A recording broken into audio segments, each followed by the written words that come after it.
Good looking phone কিন্তু ফুল strong body, এরকম জিনিস কিন্তু একটু কমই দেখা যায়। লাইক যদি ফোন সুন্দর হয় দেখা যায় বিল কোয়ালিটি খুব একটা ভালো না, আবার যদি বিল কোয়ালিটি সেই লেভেলের হয় ফোন কিন্তু খুব একটা সুন্দর হয় না। তো এরকম রেয়ার জিনিস থাকছে ওয়ালটন নেক্সট জি N75-এ। এই ফোনটা দেখতেও সুন্দর, সেই সাথে থাকছে সুপার স্ট্রং বিল কোয়ালিটি।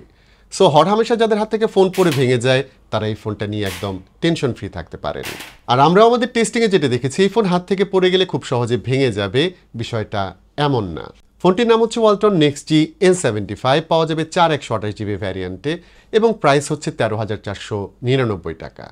তো বক্স কন্টেন্ট হিসেবে এই ফোনের সঙ্গে আমরা ইউজুয়াল জিনিসপত্র পেয়ে যাব, লাইক আলাদা screen protector, back cover, charging cable এবং একটি চার্জিং অ্যাডাপ্টার। অ্যাডাপ্টারটা অনলি 10 ওয়াট পর্যন্ত পাওয়ার সাপ্লাই করতে পারে, সো এই জিনিসটা কিছুটা ডিসঅ্যাপয়েন্টিং ছিল। তবে ফোনের লুকের কথা যদি বলি, সেখানে কোনো ডিসঅ্যাপয়েন্টমেন্ট ছিল না। এই ফোনে মডার্ন বক্সি শেপের ডিজাইন থাকছে এবং বড় ফোন হলেও হাতে কিন্তু গ্রিপটা বেশ ভালোই ছিল। এই ফোনের থিকনেস হচ্ছে 8.8 মিলিমিটার এবং ওজন হচ্ছে 196 গ্রাম।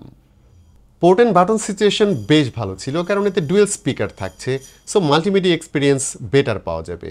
সেই সাথে ডান দিকে থাকছে fingerprint scanner which is fast, নিচে থাকছে 3.5 millimetre headphone jack, type C port, microphone এবং বটম ফায়ারিং স্পিকার। বাম দিকে থাকছে সিম কার্ড স্লট, যেখানে আপনি দুইটি সিমের সাথে এসডি কার্ড ব্যবহার করতে পারবেন।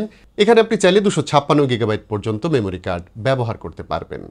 স্টোরেজ নিয়ে একটু জানিয়ে রাখি, এই ফোনে থাকছে 128GB ইনবিল্ট স্টোরেজ। তবে যেটা ভালো লাগলো সেটা হচ্ছে এখানে কিন্তু UFS 2.2 টাইপের স্টোরেজ ব্যবহার করা হয়েছে, যা eMMC টাইপ স্টোরেজের চেয়ে অনেক বেশি ফাস্ট। সো এই ফোনে অ্যাপ ওপেনিং বা সুইচিংয়ে ভালো এক্সপিরিয়েন্স পাওয়া যাবে। সেই সাথে এই ফোনে যেহেতু 120Hz ডিসপ্লে থাকছে, সো সেটাও কিন্তু একটা স্মুথ ফিল দিবে। ইউজার এক্সপিরিয়েন্স নিয়ে যদি বলি, রেগুলার ইউজ এই ফোনটা খুবই ভালো করেছে। এতে এসওসি হিসেবে থাকছে ইউনিএসওসি T7250, যাতে অক্টাকোর প্রসেসর আছে। তবে সিপিইউ স্পিড একটু কম, ম্যাক্সিমাম স্পিড হচ্ছে 1.8 GHz, বা ডেইলি ইউজের ক্ষেত্রে এসওসি ফোনটাকে ভালোভাবে হ্যান্ডেল করতে পেরেছে। অ্যান্টুটু বেঞ্চমার্কে এই ফোনটা স্কোর করতে পেরেছে 3,26,000-এর ওপরে, যা আমি বলবো এরকম প্রাইসের ফোন অনুযায়ী একদমই রিজনেবল। তবে মাল্টিটাস্কিংয়ের ক্ষেত্রে এই ফোন বেশি অ্যাপ রানিং থাকলে সেগুলো কিন্তু এফিসিয়েন্টলি হ্যান্ডেল করতে পারে না। আমার মনে হয় এই ফোনের জন্য 4GB র্যাম আসলে কিছুটা কম হয়ে গেছে। এতে যদি 6GB র্যাম থাকতো তাহলে ফোনটা আরও বেটার পারফর্ম করতো। তবে এই ফোনে কিন্তু ওয়ালটনের র্যাপিড মেমোরি ফিচার আছে, সো স্টোরেজ থেকে 4GB স্টোরেজ আপনি র্যাম হিসেবে ব্যবহার করতে পারবেন। যদি এই র্যাপিড মেমোরি আসলে খুব একটা কাজে আসে না, আর রিয়েল র্যামের মতো কাজ অবশ্যই করে না, বাট রেগুলার ইউজের জন্য এই ফোনটা ঠিকঠাকই আছে। আপনি যদি চান ছোটোখাটো কিছু গেমও এতে প্লে করতে পারবেন, হালকা পাতলা মাল্টিটাস্কিংও করা যাবে। যদি হেভি গেমগুলো প্লে করেন সেটা হয়তো লো সেটিংসে প্লে করতে পারবেন, বাট এক্সপিরিয়েন্স খুব একটা ভালো হবে না। অপারেটিং সিস্টেম হিসেবে এই ফোনে থাকছে DDoS 16 on top of Android 15, latest সফটওয়্যারটাই থাকছে। তবে সফটওয়্যার আপডেটের বিষয়ে ওয়ালটন কিন্তু আমার মনে হয় খুব একটা সিরিয়াস না, সো এই ধরনের ফোনে পরবর্তীতে মেজর কোনো সফটওয়্যার আপডেট কিন্তু খুব একটা পাওয়া যায় না। তবে DDoS এর কথা যদি বলি, এটা কিন্তু আমার কাছে বেশ ক্লিন লাগে, অ্যানিমেশনগুলো খুবই স্মুথ, সেরকম কোনো বাগ আমার চোখে পড়েনি। সো এই ওএসকে ওয়ালটনের বেস্ট ক্লিন ওএস বলাই যায়। এর সাথে ডিসপ্লের 120Hz রিফ্রেশ রেট খুবই স্মুথ কাজ করেছে, যা এই প্রাইসের ফোনে আসলে খুব একটা পাওয়া যায় না।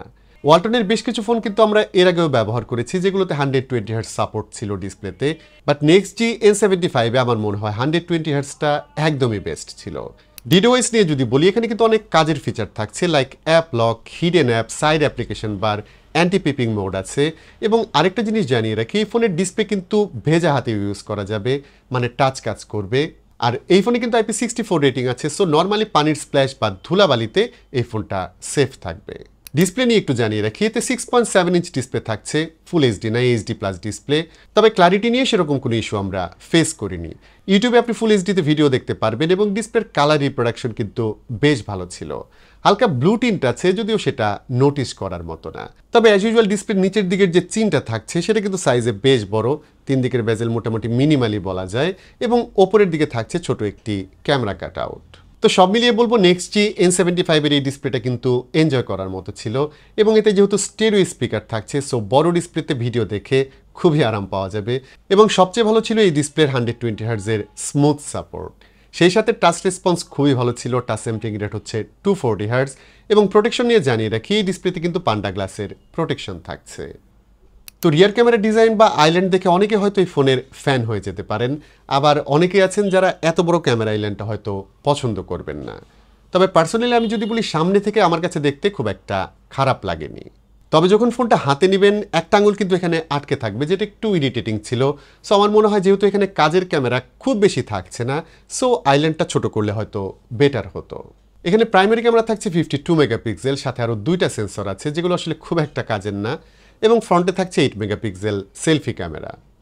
ক্যামেরা নিয়ে আসলে ডিটেলে যাচ্ছি না, যেহেতু এটা বাজেট সেন্ট্রিক একটা ফোন, সো ক্যামেরায় আহামরি কিছু থাকছে না।